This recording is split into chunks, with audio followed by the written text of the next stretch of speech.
नमस्ते friend, आज आहे Sunday special blog. तर चिकन रेसिपी आहे।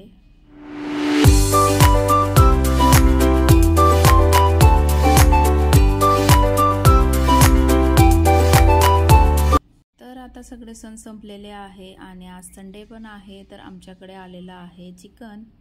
तर आज आपण बघणार आहोत चिकन 65 आणि बिर्याणी।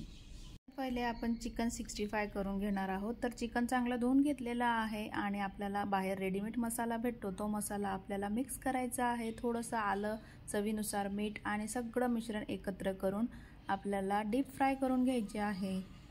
तर असे नक्की ट्राय करा, खूप छान होतात आणि घरच्या घरी पण आपल्या चांगल्या तेलात आपण तळू शकतो। बाहेरचं तेल खूपच खराब असतं, तर घरच्या घरी इन्स्टंट आपण 65 तळू शकतो आणि आपल्या मुलांना देऊ शकतो। तर कसे झाले कमेंटमध्ये मला नक्की सांगा।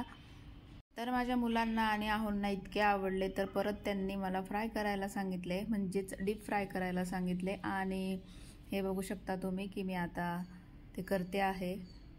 तर ते झाल्यानंतर आपल्याला लगेच बिर्याणीची रेसिपी बघायची आहे। तर असं नक्की ट्राय करून बघा आणि कमेंटमध्ये मला नक्की सांगा। तर आता आपण बिर्याणीला सुरुवात करूया। तर बिर्याणीला पहिले कुकरमध्ये मी तेल टाकून घेतलेलं आहे आणि आपल्याला वरती डेकोरेट करण्यासाठी कांदा तळून घ्यायचा आहे।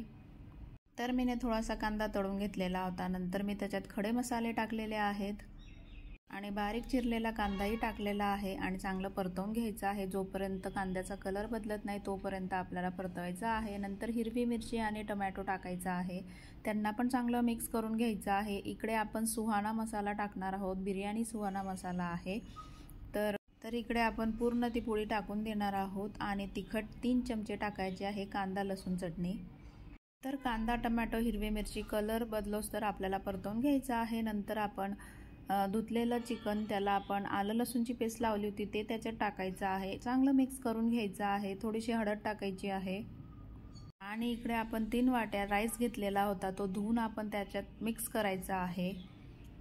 तर अगदी सोपी बिर्याणी आहे, घरच्या घरी मस्त आपल्या मुलांना छान छान भेटतं। तर इकडे मस्त राईस टाकून घेतला आहे, चांगला मिक्स करून घ्यायचा आहे।